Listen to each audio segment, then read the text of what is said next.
he's as tall as his career, and I see maybe he stops growing tall, but the fact is, I see him going farther than where he is, and I respect that. Right here on Superstar Wednesday, on your number one hit music station, the midday show, I've got the one and the only comedian extraordinaire, Layi Wasabi's in the building. That's okay. How you doing?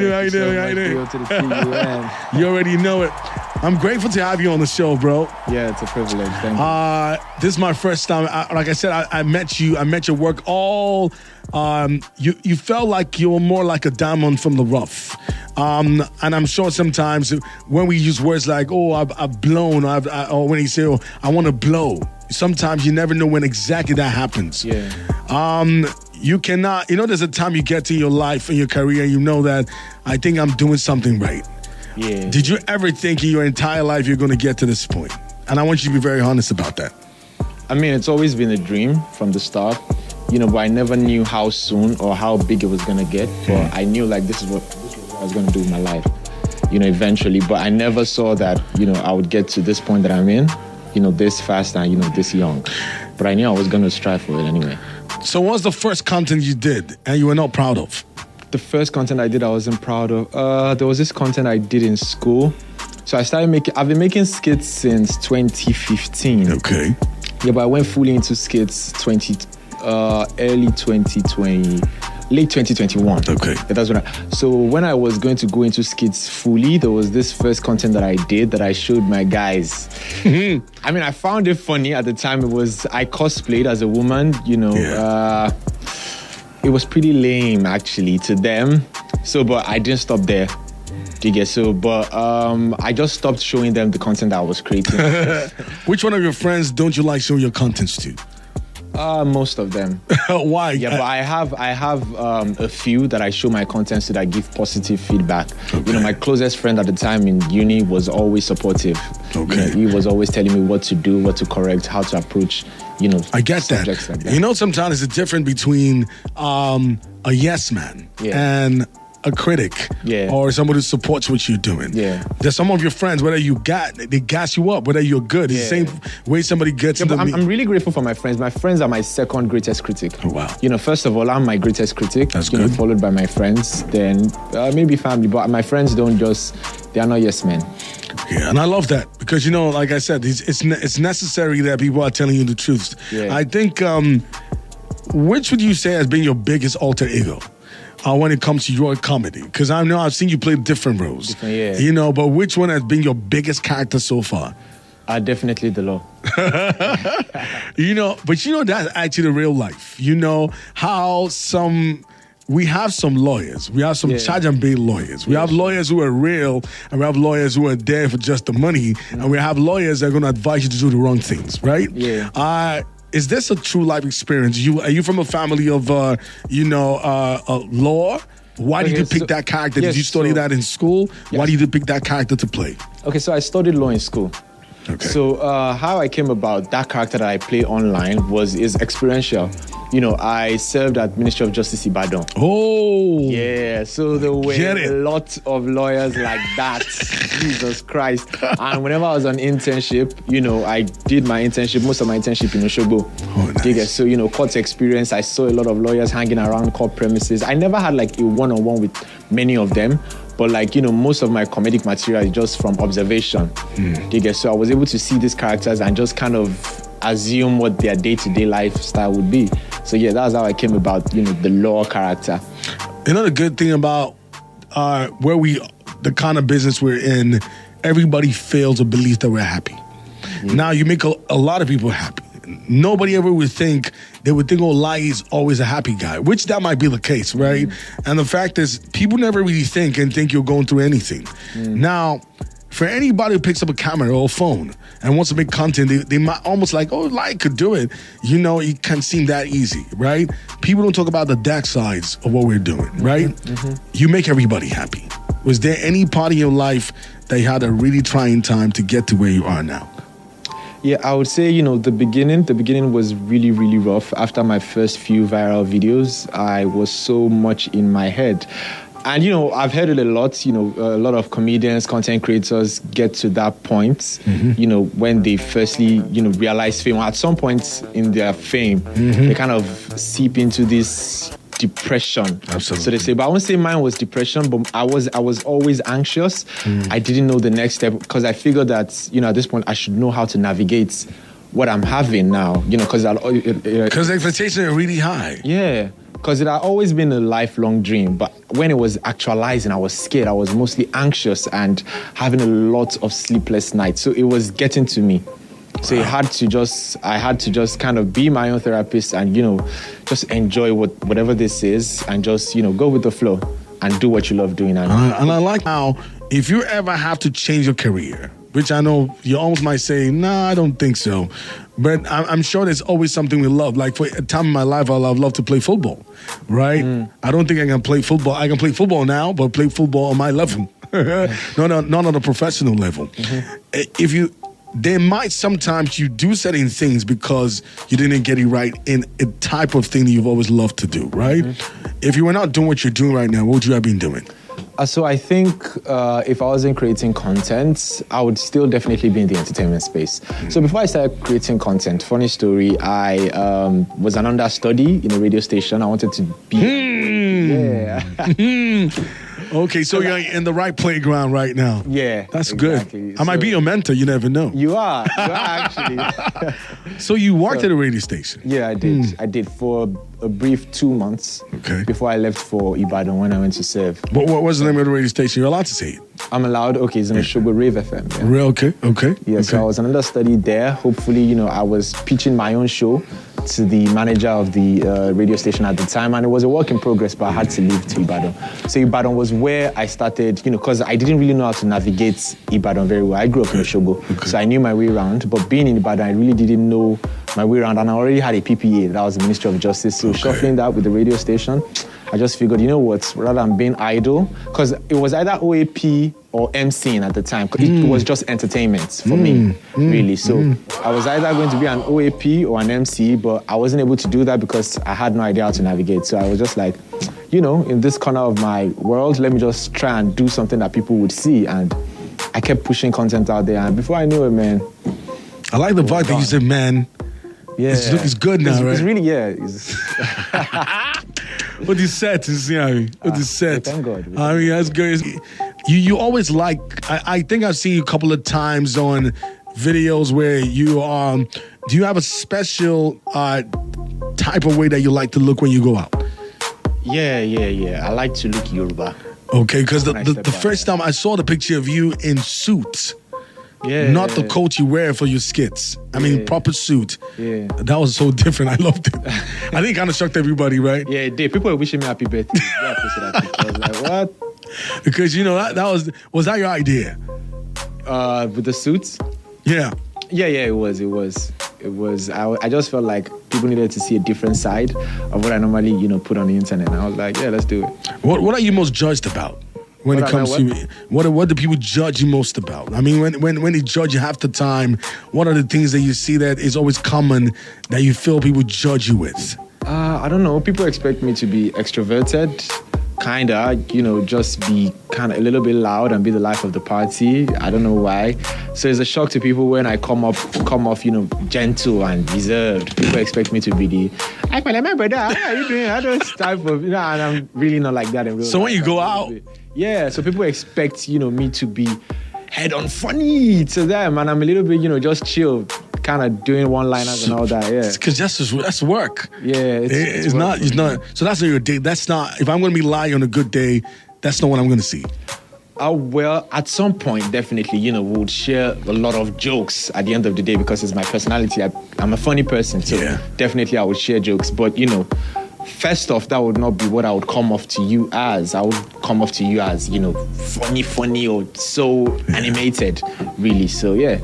And sometimes I'm like, we're in Nigeria. which is, I think, is not basically a Nigerian thing. It's a thing around the world where they stereotype you and feel like this is how you should be. Yeah. They put you in a setting. This is your character, and expect the same way what I see on TV or I see on social media is what I want to see when I see you. Mm-hmm. But that's just work. Yeah, that's work. Okay, so tell us more about yourself, your background. Who's Layi Wasabi? Family of how many? Football team? Tell us exactly who are you actually? Okay, so my real name is Olaiwola Isaac Ayomide. Yeah, I'm from a small family. I have one brother, and it's only my mom. Okay. But I have a big extended family that was very present in my life. Oh, wow. My grandparents, my maternal grandparents, and my uncles and aunts. They all raised me. Ever since I lost my dad, so they've been really, really present. Wow. So, but I spent a lot of my time, growing up with my grandparents. It's why a lot of people say Layi Wasabi acts old and all that. Yeah. So, and it's kind of why I have like this vintage style preference. Okay. I'm a lot. So you're an old soul. Yeah, I think I am. You're a young guy with an old soul. With an old soul, yeah. Okay. Thanks to my grandparents. So yeah. So that was what growing up, and I grew up in a very, very conservative household. My mom, my grandparents didn't like, me going out to play. They just loved that I would stay inside, read books and all that. Same here. I mean, same. And the same WhatsApp group. So I understand. That was it growing up for me. My growing up was a really, really calm, gentle type of. I spent most of my free time thinking. Really, I was the kind of guy to just spend this whole day daydreaming. If there was no lights. Were you considered a loner? Yeah, actually, because my brother too was someone who could, be in his own world. He would play with action figures. He could lock the room. He would lock me out of the room to play with action figures. Wow. So that I don't disturb his setup. He would set them up in different corners of the room and start playing. So I had a lot of time with myself. So that was it for me. I was a thinker, a loner, but I had fun with friends. Whenever I was able to interact with my friends, it was, What school did you attend? Primary school, I attended a private school in Oshogbo, Olive Branches. Then I attended a Christian school in Ife, Redeemers. Then another Christian school too for tertiary education, Bowen University. Bowen, okay. Yeah. That's very good. I mean, you had you lived in a very liberal space. Could I say liberal space? No. I mean, it was quite conservative. But yeah, I mean, you decided to be open-minded what you're doing. Yeah. And these days, I'll be honest with you, it's almost like you get out of school, the first thing you think about is, I know nobody's going to pay my bills like they used to. Mm-hmm. So did this come out of the fact that you just wanted to make money, or it was just something you built for yourself? Yeah, from that fact. I'm the first son, first child of my mother. And I kind of knew that, after school, there was a lot of expectations that, I would have to meet, in terms of, fending for myself. So yeah, creating, like I said, it was either being an OAP, because this was like a gift that I felt that I had right from time, and I was trying to workshop it in school. So in school, I was doing a lot of MCing and all that, because I knew that once this is done, there is no allowee, there is no allowance, it's just you and the world to kind of find your way around things. So I didn't want to be lost. Okay. So I wanted to start something, that would be making money for me quickly, to just kind of know my way around things. You get. So yeah, that was how this came about. If you got a radio shot now to work on the radio, would you do it? Do you think you have the time to do it? This is me extending the job into opportunity to you. If you get a chance to do a radio show, which I can imagine a Layi Wasabi show, that would be hard, to be honest. I believe so. Would you take it? Would you take it? I would have to think about it. Yeah, I would have to think. Now you have to think about it.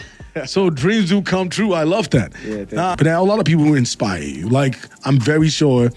I used to watch a lot of Charlie Chaplin comedies. And that's the first man I see that never speaks any word, and he's funnier than any guy. So who are the guys that really inspire you to do what you're doing?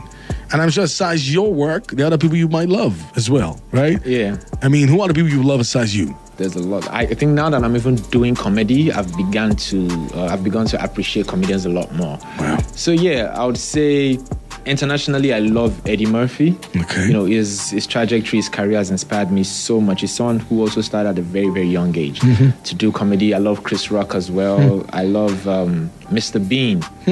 Yeah, I love Ricky Gervais. I mean, those are the guys that I love in the international space. Kevin Hart and all those guys. But in Nigeria, I'm a big fan of Basket Mouth. I'm a big fan of Bovey. Alibaba. I mean, the greats, you know, the people that I watched growing up. Okay, I love Destoka. Those are the stand-up guys. Then in content creation, you know, a lot of them are my friends. So, you know, I practically enjoy. I think it's biased, but I enjoy what they do. You know, Mr. Macaroni, Brother Shaggy, Gilmore, you know, top guys. I love their content. I like that. I like that. You're supposed to defend me and says, I came out and said, somebody says that I'm never going to be the sexiest man alive. You know, you can call that defamation. And you're supposed to defend me. Are you going to be honest? Is it defamation or a true statement? I will have to consider the facts of the statement. Oh, my. That's good. I'll take that. So, that's a true statement, right? But do you consider yourself the funniest man alive right now? Let me tell you the criteria for that I can boldly say that. All right. In the last 1 year, you have been one of the most talked about comedians in the last 1 year. Yeah. I mean, holding a record for that long. So let me put it this way. Your content has been one of, in the last 1 year, the most unusual and most organic. Now, the difference is, another criteria is how organic it is, how natural it is. I mean, talk about the numbers, how people are, you know, resonate when it comes to your content. Check the track record, how many plaques you've picked since you started this in the last 1 year. So I can boldly say you are the funniest man alive right now. Funniest man that you are seeing, actually. I'm not sure about funniest man alive, but I'm trying my best, really. So I'm saying for the year, maybe somebody can take it next year. And I'm sure you don't want anybody to take that spot. You know, it's good when I say things like this, it's an affirmation. Just take it. Yeah, I take it. Amen, sir. Amen. Yeah. Okay. Now, talking about the money, right? People sometimes don't exactly know how much. So I know you might push me to the manager or push me to a management, always a management conversation. I'm a talent like you two. We do the same as well. But it's real stuff because I see, does this put real food on the table? Can you make a living from just doing the type of work and content creation that you do? Yeah, sure, definitely. Yeah, it does. So what type of life can you live? If I'm going to gauge it, right? What kind of I'm saying, using you as an example, right? Mm-hmm. What kind of life do you expect of another Layi Wasabi to live? Aside what you know, do you think you're worth right now? That's a trick question, right? Yeah. You're trying out how you want to wriggle around. But I mean, you know, there's good money in content creation. Is it good money for you? Yeah, I guess. I mean, you know, there's more money to be made, you know, but with the level that I'm in right now, yeah, I think I'm doing good. Are you ever going to do a documentary on you? At some point, yeah, maybe. So let me say, you are, right now what you do is a documentary material. There are a lot of ways you can make money, right? Mm-hmm. So far, you could do a tour as well. Yeah, you know that, right? Yeah, sure, I know that. Panza, stop looking at me. I don't give this is, I'm not going to give, you're not going to pay me for this. So now the thing is, for me, like, if I am just a guy who just got out of school, right? And I want to do something like you. But now the first thing I ask myself, is this worth the money? Do you think you can make a lifetime living doing what you're doing? Yeah, most definitely. I mean, that's good. That's why we're working anyway. You know, there's a lot of, like I said, there's a lot of money to be made in content creation. You know, for now, you know, I'm really, really big on the Instagram space. You know, you have to pay me money for me to do videos for your brand or anything you want me to advertise. You know, larger scale, there's money to be made from, you know, content monetization, YouTube, Facebook. True. You know, there's different, so the content creation kind of is one stream of income, but it's diversified. You know, you don't make money from one place. You make money from your own original content content. You make money from even appearing at events. You make money from emceeing events. You make money. So it's the opportunities are endless. I get it. I'm asking this question because sometimes you see the lifestyle of some skate makers. You cannot really connect it with, what they're doing. Sometimes, so people always have maybe that there's a higher perception or wrong perception about it, right? Because from the kind of lifestyle I see, you almost might be thinking maybe for one video they charge over 20 million or 10 million. Is that possible?